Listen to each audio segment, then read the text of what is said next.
Welcome to the Business Growth Spotlight, where we shine the light and talk with business leaders from all over the world who are here sharing their expertise and wisdom so we can all grow together. I'm your host, Heidi Schalk, co-founder of HLH Growth Solutions, where we help businesses scale revenue using outside-the-box visibility and automation strategies. If you're new to the podcast, welcome. I'm excited to have you here. You're in for a real treat with my guest today. So we're just going to dive in and welcome Jim Floyd with Ascent Total Performance to the podcast. Welcome, Jim. Thank you very much, Heidi. I'm honored to be here. I'm honored to have you. So can you share with us a little bit, Jim, about yourself, about Ascent Total Performance and your role within it? Yeah, sure. So we are located in Columbia, South Carolina. And I've been now a physical therapist since 2009. So 16 years being a licensed PT, and have worked in multiple different settings throughout healthcare. And I always knew that I wanted to do my own thing, but going and working within a healthcare system really reinforced that something needs to change, and there needs to be a difference in how patients are treated and how healthcare is delivered. And my mentality has always been like, well, who better than me and us to be able to be part of that change and to really drive that. I've now been a business owner for almost 10 years. April will be 10 years. And it's been a wonderful, challenging, all of the above experience, but I would not be doing anything else. And it's so fun to just see the change we make in people's lives on a daily basis, and just being able to drive change to not accept what the status quo of healthcare is. So, Jim, I love that you shared the mindset behind how you got started, because you saw a gap in the market, right? You saw there's a problem and you're like, who better to fix it than me? Not everybody has that thought process. A lot of people are like, I'm sure there's somebody out there doing it. I'm sure there's more people that can do it better. Or there's fear there, right? And you just took it and you're like, no, who better than me? I see a gap. Let's go. So you've built Ascent Total Performance around a very intentional vision. What leadership lessons have shaped how you built the culture and direction of your company? I think the biggest thing from a culture perspective is making sure that we're consistent in communication and consistent in our expectation and upholding our standards. And so one of our core values for the company is to be the proof that there's a better way to do it. And that goes into not only just how we deliver our service to patients and clients, it's more so how do we lead within the company? How do we give feedback to our staff? How do we coach them on being the best that they can be too? And the only way that happens is if we're consistent and appropriate with how we communicate and how we have our established standards, and we uphold that. And it's not just up to me, and it's not just up to the leaders in my company to uphold those. That's an expectation across the board for everybody, from our undergrad interns that come in all the way up to me as the founder leader. And so we need to be consistent, and we're consistently upholding those things. And that's the culture that we've created. Is we have an extremely high standard, and we all seek to uphold that every day and really meet that standard as much as we can. And I love that you're taking in undergrad interns that get to see that in action in real time too. So when they, as they're growing and evolving in their practice and in their specialties and in their businesses themselves in the future, they're learning from you and taking those with them. And the thing with that too is we want to take that mentality of, we passionately believe in the way that we do things. And my view of that is we want as many people as possible to be exposed to that. And so whether it's undergrad interns or students that are in PT school, we're happy to share that vision and how we do things with anybody, because we believe that just helps everything healthcare wise. Is the more people that get exposed to it. There are different ways to do things, and you don't have to just accept the status quo, waste your time stuff that's out there. Yeah. I've talked to different people in healthcare, and it's unfortunate that people leave because they're in what they call a toxic environment, or that's they're constantly, and it's stressful, and they get burnt out, and then they end up leaving. And then for patients, for people who need the care, it's hard to find somebody sometimes in some areas. So I love that you're creating that culture from within. So healthcare is evolving quickly. We know that. Do you help your team stay adaptable while also still staying grounded in your mission and values? Yeah, so another one of our values is no challenge, no change.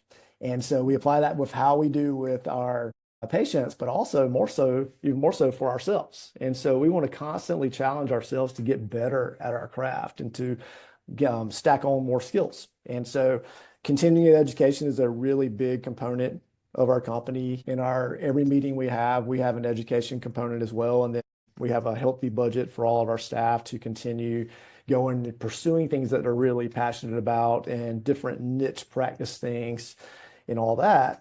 And so it's become a pervasive thing. Is like, if we're not getting better every day, then we're not meeting what the standard is. And that starts with me too. And so I think I'm pretty stinking good at what I do, but I can always be better and always want to pursue that and gain knowledge, because there's so much more that I can learn with it too. And I tell my staff all the time, if I ever get to a point where I was like, you know what, I've made it, I don't think I need to learn anything else, then they need to kick me out, because Mm. that's not how we're going to approach things.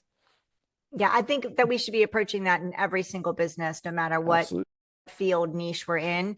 I think that's, problem that leadership has in certain areas is if when they think they know it all, Yeah, that's yeah, when the problems start and the cracks start forming, right? And then those cracks absolutely. become, really, really big. So I can tell you're very passionate Yeah. about physical therapy and that it can play in fixing parts of the healthcare system. So what do you think the industry still doesn't fully understand about the impact that PT can have on long-term health outcomes?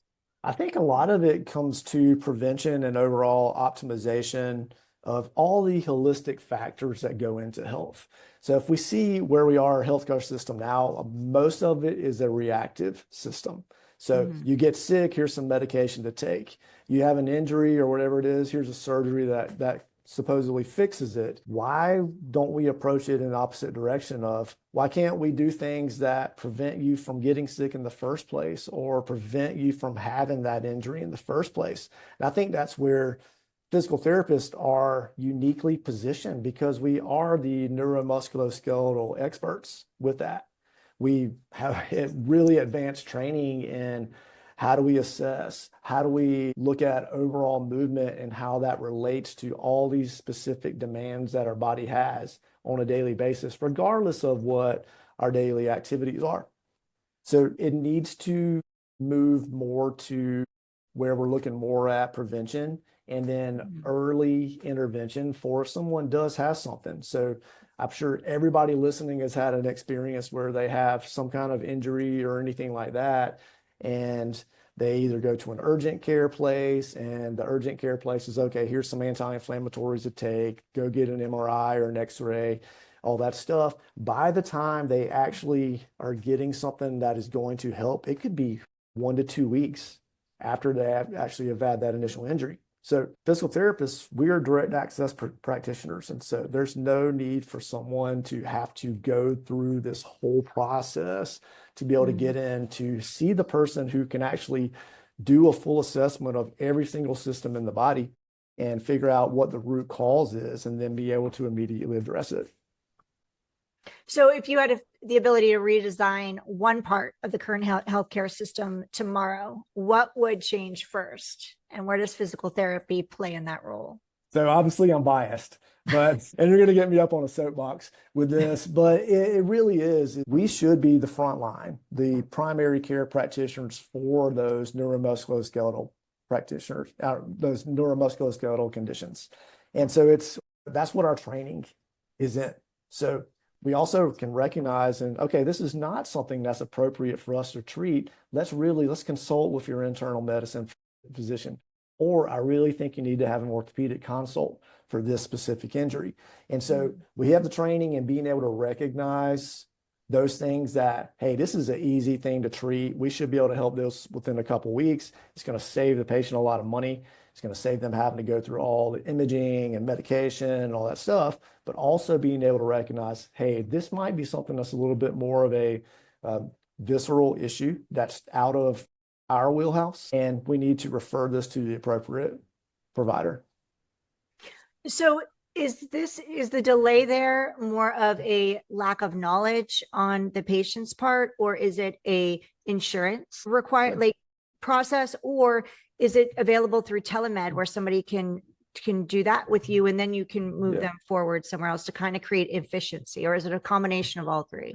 It's a combination, and this is another, so I've got so many soapboxes, but it's so historically our profession has not done a good job of branding ourselves at all.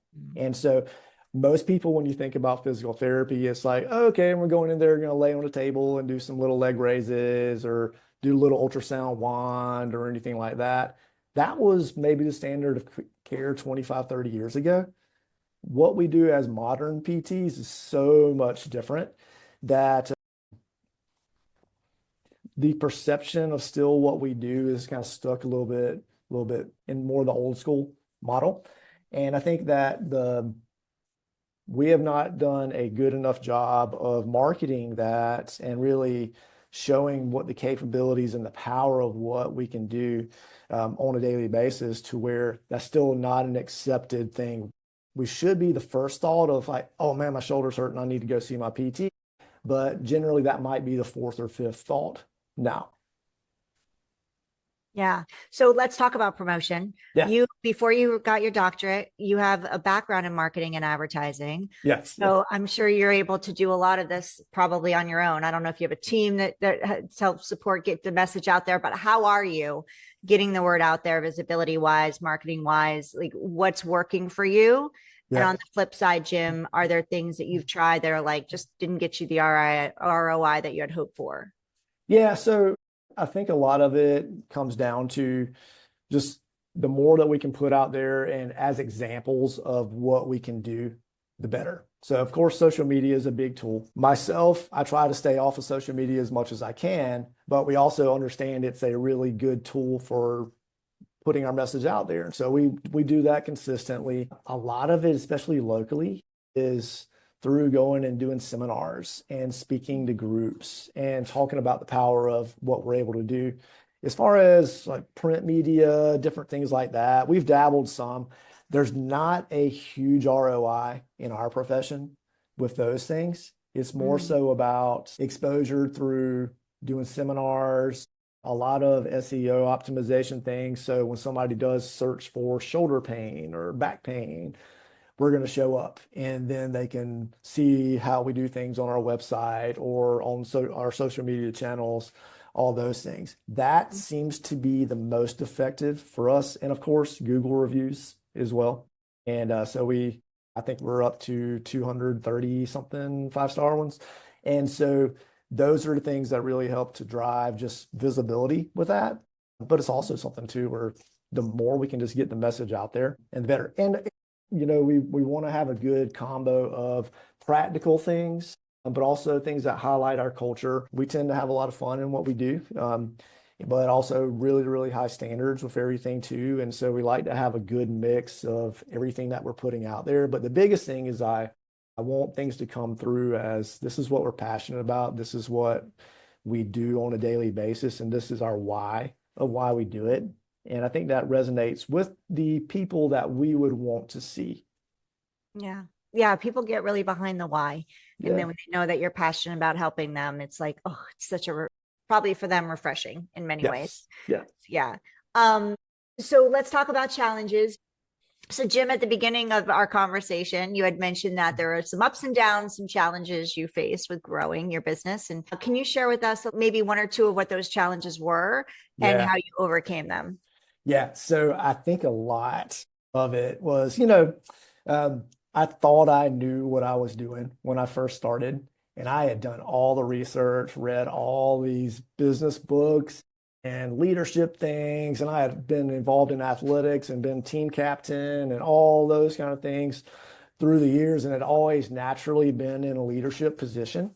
And so I was like, you know what? I think I'm good. I'm like, I know what I'm doing. We're gonna get it going. We're gonna change the world and all that. And then when you actually get into the nitty gritty of doing it, you realize, yeah, I know some stuff, but there's so much that I don't know. Mm. from just like from a business operations standpoint of how do we handle all the different things. Like I remember the first year when we started, we didn't really know exactly like how business taxes worked and different things like that. And so it's been a constant learning process with that. And thankfully we figured it out pretty fast. But I think the ultimate challenge was when it's just me or just a couple people, you're able to control things very Yeah. easily. As soon as you start expanding out to multiple more staff members and you have all these different personalities coming in, then the leadership challenges really start to show up. And so you really have to be dialed in setting expectations and upholding standards. And quite frankly, I did not do a good job with that. And well, as good of a job as what I would like, essentially. And so what that did was we still had a really good culture, but it also created some little cracks in the foundation of, well, we're not being consistent across everybody. And why is this person not doing what we're supposed to be doing, but nothing's being done about it and different things like that. And so one of the biggest things I learned over the years was really setting the standard and upholding that. And it's not my whole responsibility for somebody to be able to meet those. It's their responsibility to meet the standards that we've outlined and that we've been very, very transparent and clear about what the expectations are. It is my Mhm. responsibility to uphold those and to help coach somebody if they're not meeting those and to make sure that we're upholding those things. That's been the biggest lesson for me was holding fast with those things versus accommodating to certain employees that may be going through a different struggle or something like that. Of course, we want to be compassionate. I want to support and help, but we also need to maintain those standards regardless of what's going on with someone. Yeah. Yeah. So I want to talk a little bit about automation, Yeah. AI, Oh, things yeah. like that. So Yeah. AI is touching pretty much every industry now. You can't get Yeah. away from it. So where do you see AI helping physical therapists or healthcare providers deliver better outcomes for their patients? I think one of the coolest things that we've seen and really in the past year is so if you ask any healthcare practitioner what's the worst part of their job, they're going to say the documentation, no doubt. And so what we've been able to implement now is having AI note takers and where basically we'll generate our notes for us. Whenever I have a new patient come in, I have the option to have it listen to our whole visit and it will automatically generate the whole evaluation for me. And then I can go in and edit it, of course, and make sure it's all the information is correct. Or I have the option where I can go in and just do a word dump afterwards, spend 3 or 4 minutes just talking through the whole case, and it will generate that note for me. That Mm, saves us so much time. yeah. So PTs especially have been notorious for having to take work home and or just staying late to get your notes done and things like that. And I think across the board, our staff have been so pleased with just being able to get this stuff done where it might take 30 to 35, 40 minutes previously, and where now we can knock things out in at most 10 minutes with things. So that's been a game changer for us.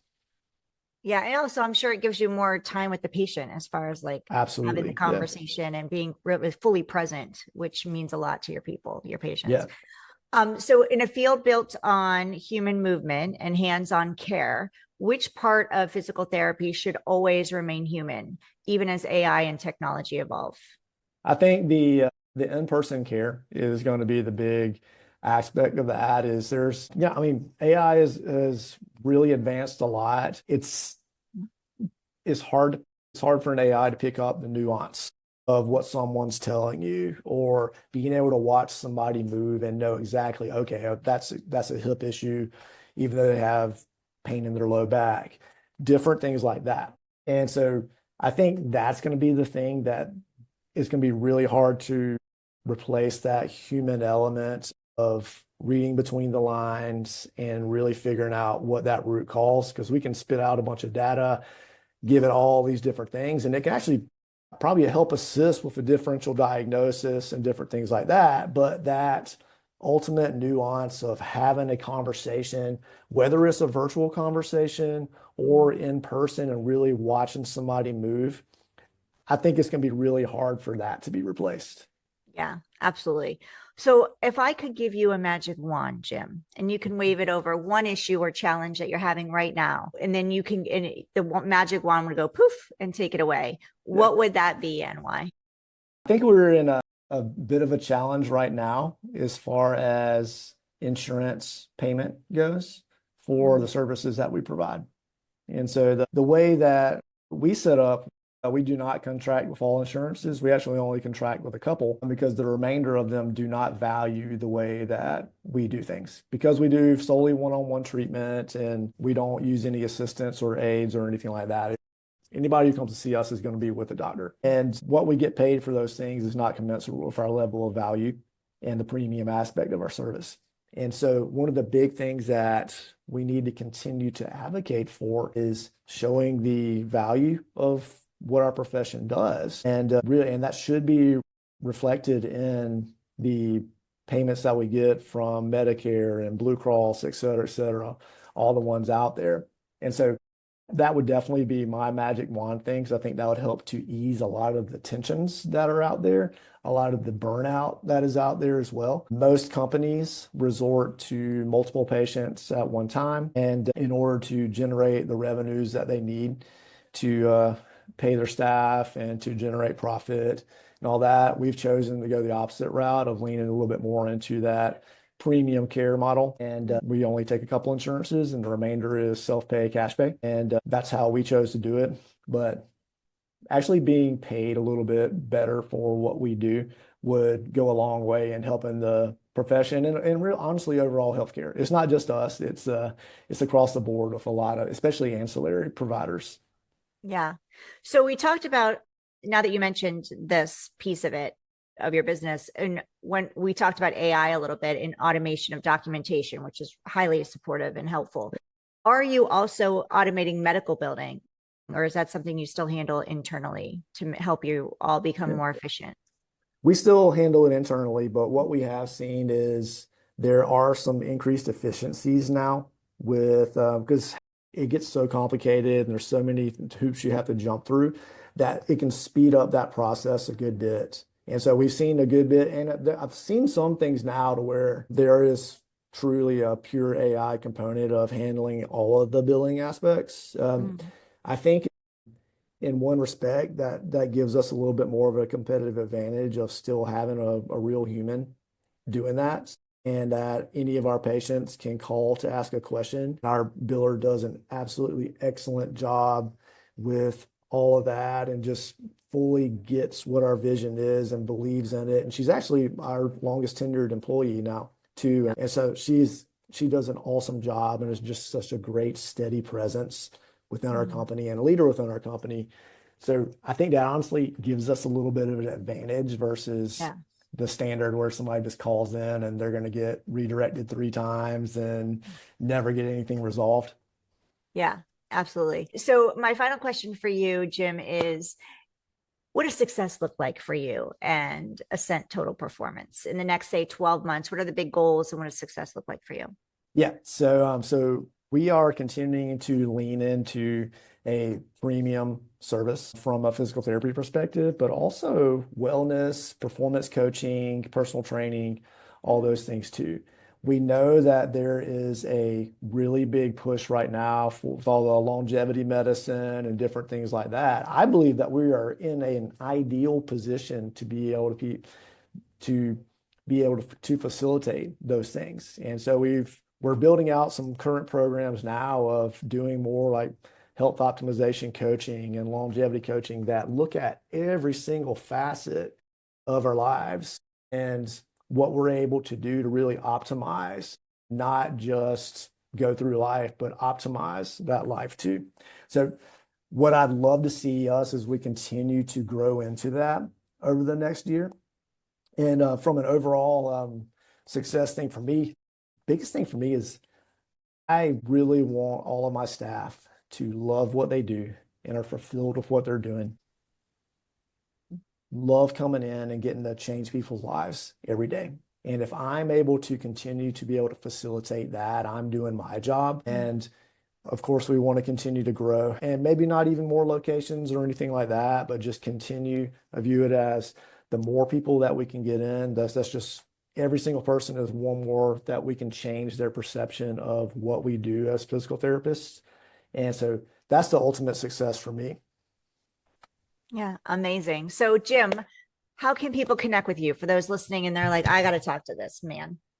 Yeah. So on socials, so I'm on Instagram, I am at Floyd DPT, and our company is at Ascent Rehab. Email is always fine.